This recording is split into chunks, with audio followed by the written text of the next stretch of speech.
Bismillahirrahmanirrahim. Assalamualaikum warahmatullahi wabarakatuh.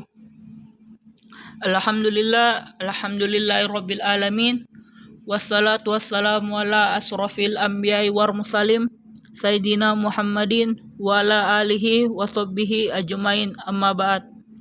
Sebelum kita masuk pada materi, sebelum itu perkenalkan, nama saya Muhammad Ardiansa dari kelas D1 Eksekutif dengan stambuk 092 2021 0024.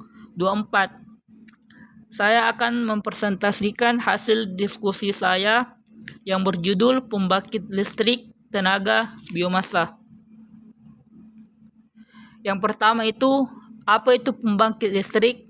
Pembangkit listrik adalah sekumpulan peralatan dan mesin yang digunakan untuk membangkitkan energi listrik melalui proses transformasi energi dari berbagai sumber energi. Kemudian yang kedua, apa itu biomasa? Biomasa dalam industri produksi energi merujuk pada bahan biologis yang hidup atau baru mati yang dapat digunakan sebagai sumber bahan bakar atau untuk produksi industrial. Kemudian selanjutnya jenis-jenis pembangkit listrik. Yang pertama itu ada pembangkit listrik tenaga gas atau biasa disebut dengan PLTG.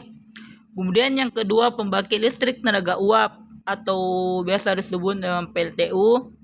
Kemudian yang ketiga pembangkit listrik tenaga minyak atau biasa disebut dengan PLTM. Kemudian yang keempat pembangkit listrik tenaga solar sel. Kemudian yang kelima pembangkit listrik tenaga air atau hidro PLTA. Kemudian yang keenam pembangkit listrik tenaga angin. Kemudian yang ketujuh pembangkit listrik tenaga nuklir atau biasa disebut dengan PLTN. Kemudian selanjutnya saya di sini minyak jelantah diubah menjadi minyak energi dengan pengelolaan biodiesel dari minyak jelantah sebagai alternatif bahan bakar. Kemudian yang selanjutnya minyak jelantah. Minyak jelantah merupakan limbah yang mengandung senyawa-senyawa yang bersifat karsinogenik yang terjadi selama proses penggorengan. Kemudian selanjutnya biodiesel.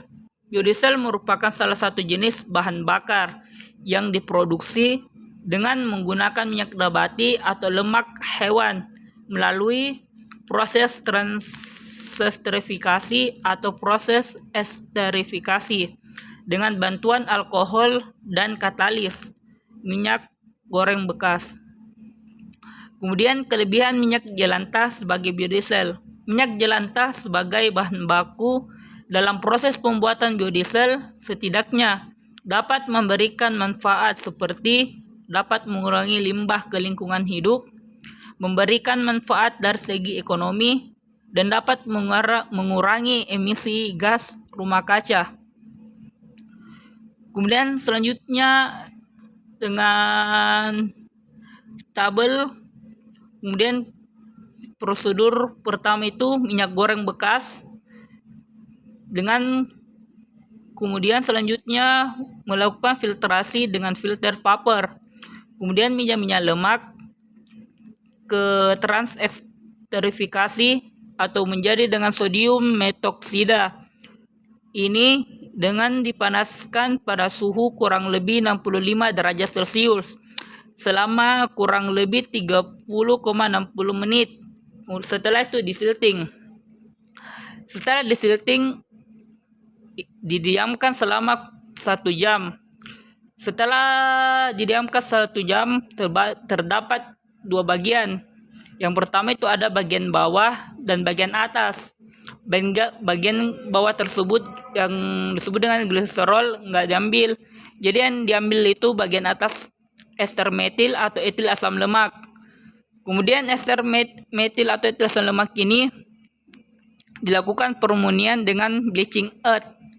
Kemudian diaduk dan dipanaskan. Setelah dipanaskan, dipisahkan menggunakan filter vakum pump. Setelah itu kita melakukan drying. Setelah melakukan proses drying, kami melalui saringan. dengan saringan filter. Kemudian terjadilah biodiesel. Biodiesel ini atau biasa disebut dengan B100 yang biasa digunakan untuk bahan bakar. Terima kasih, itulah tadi presentasi dari saya. Mohon kurang lebih dan mohon dimaafkan. Wabillahi wa taufiq wal hidayah. Wassalamualaikum warahmatullahi wabarakatuh.